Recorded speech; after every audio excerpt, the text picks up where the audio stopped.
መለስ ከሞተ 14 ዓመቱ ነውና እኔ መለስ አይመቸኝም ብቻ ሳይሆን ያስጠላኛል።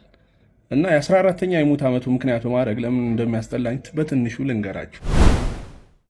ሰሞኑን የቀድሞ ጠቅላይ ሚኒስትር መለስ ዜናዊ ከሞቱ 14 ዓመት ሞላቸው እና በዚህ አጋጣሚ ብዙ ሀሳቦች የተነሱ ይገኛሉ።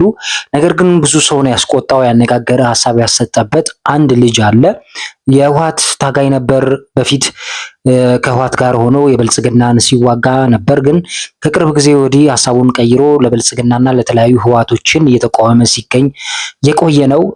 እናም ታዲያ አንድ ቪዲዮ ለቀቀ። ጠቅላይ ሚኒስትር መለስ ዜናዊ አልወዳቸውም ክፉ ሰው ነበሩ ብሎ የሚያነጋግር ቪዲዮዎችን ንግግሮችን ከለቀቀ በኋላ ብዙ ሰው ሀሳብ እየሰጡ ይገኛሉ። አንዳንዱ ይተቻሉ፣ አንዳንዱ ይደግፉታል። እስቲ እናንተስ የራሳችሁን ሀሳብ አስቀምጡልን። ቪዲዮ ለሁሉም ተደራሽነት እንዲደርስ ላይክ በማድረግ ጀምሩ። አብራችሁን ቆዩ። የማን ደጋፊ ናችሁ? ይቀጥላል። መለስ ከሞተ 14 ዓመቱ ነውና እኔ መለስ አይመቸኝም ብቻ ሳይሆን ያስጠላኛል። እና የ14ኛ የሞት ዓመቱ ምክንያት በማድረግ ለምን እንደሚያስጠላኝ በትንሹ ልንገራችሁ። የመጀመሪያው ኤርትራ የሚባለውን የባህር በር ጭምር ያለው በጣም ትልቅ የሀገሪቱን ክፍል ካለ ምንም የህዝብ ስምምነት አሳልፎ ሻዕቢያ ለሚባል ቡድን በመስጠቱ ነው።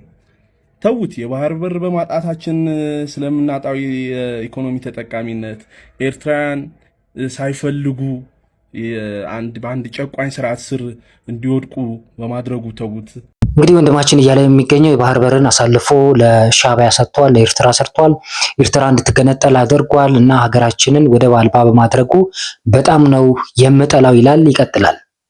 ሻዕቢያ የሚባለው የተረገመ የእርግሞች ስብስብ ኤርትራ ሰርቫይቭ እንዲያደርግ በማድረጉ ብቻ ኢትዮጵያ እስካሁን ድረስ እየቆሰለች እየደማች እንድትኖር ምክንያት ስለሆነ መለስ በጣም ያስጠላኛል።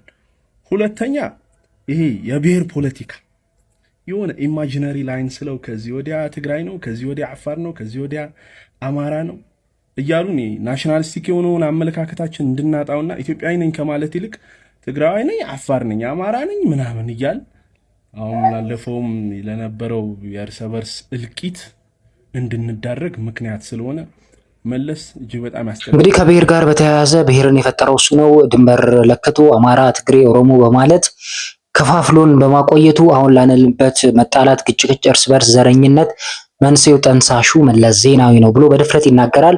አስተውሉ። ይህ ልጅ ለህወሓት ሲዋጋ የነበረ ህይወቱን ለመሰዋት የተዘጋጀ የነበረ ልጅ ነው። ዛሬ ተቀይሮ እንደዚህ ሲል የነበረው ብዙ ሰው እሱንም የተቻ አለ። እስቲ አንድ ከአማራ አካባቢ ደግሞ ስለመለስ የተናገረው ንግግር ጣል እናድርግና ተመልሰን እሱን እናዳምጣለን። እናንተም ጻፍ ጻፍ አድርጉ። ይቀጥላል። 14 ዓመታችን ሰላማችንን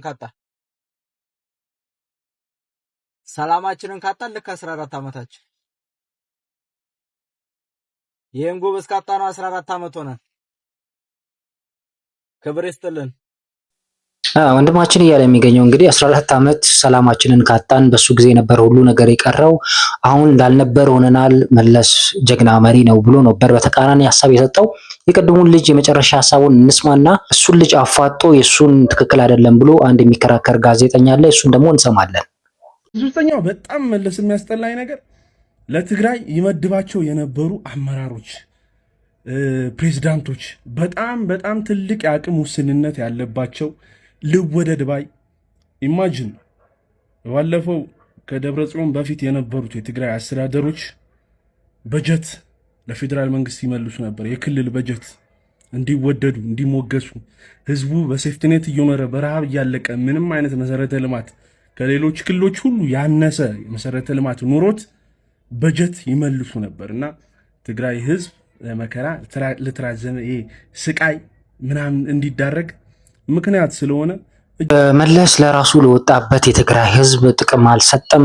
እንደውም ከሌሎች ባልዘለለ በጣም እንዲጎዱ ነው ያደረገው። ምክንያቱም እንዲሞገሱ የሚሾማቸው ሰዎች ጥሩ ሰዎች አልነበረም። ትግራይን ያጎሳቆሉ የጎዱ በጀት የሚመልሱ ብዙ በድህነት በሴፍቲኔት እየተጎዱ ያሉትን እያሉ በጀት የሚመልሱ ባለስልጣናቶችን ነው የሾመው እና ትግራይ በመለስ ጊዜ አልተጠቀመችም ብሏል። ትክክል ነው? ምን ሐሳብ አላችሁ? እስቲ የዚህ ልጅን ሐሳብ በተቃራኒ በንዴት ስሜት ሆኖ ልክ አይደለም የተናገረው እያለ የሚተቸውን ጋዜጠኛ ደግሞ ልጋብዛችሁ። ይቀጥላል። ያስጠላኛል።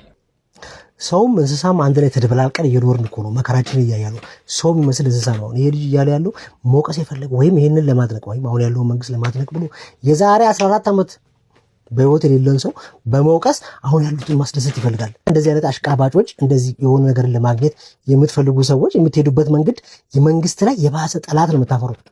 ማድነቅ እኮ ቀላል ነገር እኮ ነው። መንግስትን ማድነቅ እኮ ቀጥታ የሰራውን ስራ መዘገብ ነው። መሪዎቹን ካላከበርን ማን ነው ዓለም እኛ የሚያከብረን? መሪያችንን ነገ አብይ አህመድ ሲወርድ እኔ መልሼ ቪዲዮ ስላለታለሁ ያለ የሚገኘው እንግዲህ ብልጽግና ነው የገባው ይሄ ልጅ እና ከህወሓትን ተለይቶ ወደ ብልጽግና አካል ሲቀላቀል እንደዚህ የሚናገረው ለመንግስት በጣም ለማሽቃበጥ ነው። ለአሁኑ መንግስት በደንብ ድጋፍ እንዲያደርግለት፣ አብሮት እንዲሰራ፣ አብሮት እንዲሆን የተለያዩ ጥቅማጥቅሞችን ለማግኘት እንጂ ከልቡ አይደለም እንደዚህ የሚናገረው እያለ ነው። ይቀጥላል። ተማሪ እንደሆነ አንድ ነገር ልንገር እስቲ። አሁን አዲስ አበባ ከአፍሪካ ምርጥ መንገዶች ካላቸው ከተማዎች ውስጥ አንደኛ ናት ተብሏል። ሁለተኛ ላይ ተደርጓል። አንደኛዋ ደቡብ አፍሪካ ላይ ያለችው። ይሄ ምን ማለት ነው? ስንት ሰዎች እንደዚህ ላይ እንደሰሩታል። እነ አርቀበ ቆባ ያሉ እነ ተፈራው አሉ፣ አሁን አዳነች አቤቤ የእነዚህ ሰዎች ሁሉ ውጤት ነው። ምን ያደርገው አዲስ አበባን እዚህ ጋር ያደመጣት። ሁሉም አሻራውን አሳልፎ ነው የሚሄደው። ያንን ማድነቅ ክሬዲት መስጠት ያስፈልጋል እንጂ ዛሬ አዳነች አቤቤ ከተማውን መስርታ እዚያ ደረሰችው አይደለም። እሷን በራሷ መንገድ እነዛን በራሷ መንገድ በጣም ብዙ ከንቲባዎች አዲስ አበባ ላይ ተረባርበው ነው የሰሩት። እንግዲህ አዲስ አበባ ከአፍሪካ እንደዚህ ውብ የሆነችው ቀዳሚ ከተማ የተባለችው በአሁኗ አዳነች አቤቤ ብቻ አይደለም። ብዙ ከንቲባዎች ነበሩ ከአርከበ ቁባይ የተለያዩ ከጥንትም ጀምሮ ከመሰረቷት የሁሉም ሰው አስተዋጽኦ ነው እንጂ የአንድ አካል የአንድ ፓርቲ ብቻ አይደለም ይላል። ሀሳቡ በጣም ጥሩ ይመስለኛል። በዚህ ነው የምስማማለሁ። ምክንያቱም የሆነ መንግስት ስልጣን ላይ ሲወጣ እኔ ብቻ ነኝ የሰራሁት እኔ ብቻ ነኝ ያደረግኩት ማለቱ ትክክል አይደለም። ምክንያቱም የኋላው ከሌለ የለም ከፊቱ እንደሚባለው ስር መሰረቱን ያሰማመሩ መሰረት ያሳዙ ብዙ መሪዎች ብዙ የለፉ ነገስታት አሉና እንዳንተ አይነት እበት ግን ዛሬ መጣ ይመስላል አይደለም። ዛሬ የሰሩትን ክሬዲት ትሰጣለህ፣ ነገ የሚመጣውንም ክሬዲት ትሰጣለህ። አትደናቆር። አይደለም መለስ ጊዜ እኮ አንተ ከህወሓት ጋር ሆነ እኮ አንድ ላይ ሆነ እኮ ከመንግስት ጋር ስትዋጋ ነበር። አይደለም መለስ በነበረ ሰዓት ከህወሓቶች ጋር አብረው ነበር። እና ህወሓቶችን ለመንቀፍ ፈልገህ ከሆነ መለስ ዜናውን እየተናገርክ ያለው በጣም ስህተት እየሰራ ነው። መለስ ዜናዊ የኢትዮጵያ መሪ ነው። በጣም ብዙ መሪዎቻችንን ክሬዲት ባለመስጠታችን ነው ወደ ታች የምንመጣው። ክሬዲት በጣም ስሜታዊ ሆኗል፣ ተናዷል። ምክንያቱም የገለጸበት መንገድ ያናዳል። ጠቅላይ ሚኒስትር መለስ ዜናዊ እውነት ለመናገር ጠቅላይ ሚኒስትር መለስ ዜናዊ ብዙ የሰራችው መልካም ነገሮች አሉ። በእሳቸው ጊዜ ሰው በፈለገ ጊዜ ከአንድ ቦታ ወደ አንድ ቦታ ይንቀሳቀሳል። ጦርነቶች የሉም። ኢኮኖሚው ያደገ ነበር። የተረጋጋ ህይወት ሰው ይመራ ነበር። እንደዛውም መልካምም መጥፎም ገኑም ይኖራል። ያው ብቻ ጥሩ ነበሩ ብዬ ነው የማስበው። የመጨረሻ ሀሳብ እንመልከትና ፕሮግራማችንን እናበቃለን። ከ14 ዓመታት በፊት አፍሪካ የተነጠቀችው ብርሃን መለስ ዜናዊ አስረስ። አፍሪካ ከመለስ ዜናዊ ውጪ ባለፉት 50 ዓመታት በዓለም ፊት ያስከበራት አንድም የሀገር መሪ የለም።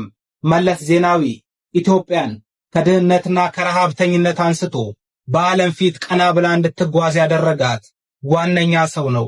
በመለስ ዜናዊ የመሪነት ጊዜ ኢትዮጵያ በዝባዝንኬ አጀንዳ የምትጨነቅ ሀገር ሳትሆን ዋነኛ ጉዳዩዋ ትምህርት፣ ልማት፣ ኢንዱስትሪና ግብርና የነበረ ሀገር ነች። መለስ ጊዜ ሰው የሚጨነቀው ስለ ብሔር ወይም ስለ እርስ በርስ መጋጨት ሳይሆን ስለ ኢኮኖሚ ነው። ሀሳብ ራሱ ክርክሩ የድሮ ፓርላማ አይታችሁ ከሆነ በክርክር ሰዓት ውስጥ አሁን የሚነሳው ከሌ ብሔር እንደዚህ ውክልና አላገኝም፣ ከሌ እንደዚህ ነው፣ ከሌ ጦርነት ግጭት ዛጋ ምናምን ነው። የበፊት አይታችሁ ከሆነ ግን በተመስገን ጊዜ ደስ የሚል ክርክሮች ነበሩ። ኢኮኖሚው አላደገም፣ ፖሊሲ ላይ ነው፣ የትምህርት ፖሊሲ ቅረጻ ላይ ነው፣ የኢኮኖሚ እድገት ላይ ነውና በመለስ ጊዜ በአፍሪካም በዓለምም የታወቀች ነበረች። ኢትዮጵያ ከመሪ ምርጥ ቢባል አልፎም ከዓለም ተርታ የሚሰለፍ ነበር እያለ የሚገኘው ወንድማችን። እኛ እንግዲህ ሁለቱንም ሀሳብ ለእናንተ ይዘንላችሁ ቀርበናል። ፍርዱን ለእናንተ። የራሳችሁን ኮሜንት አስቀምጡ። መለስን እንዴት ታያቷላችሁ? ፕሮግራማችንን አበቃን። ሰላም ነው።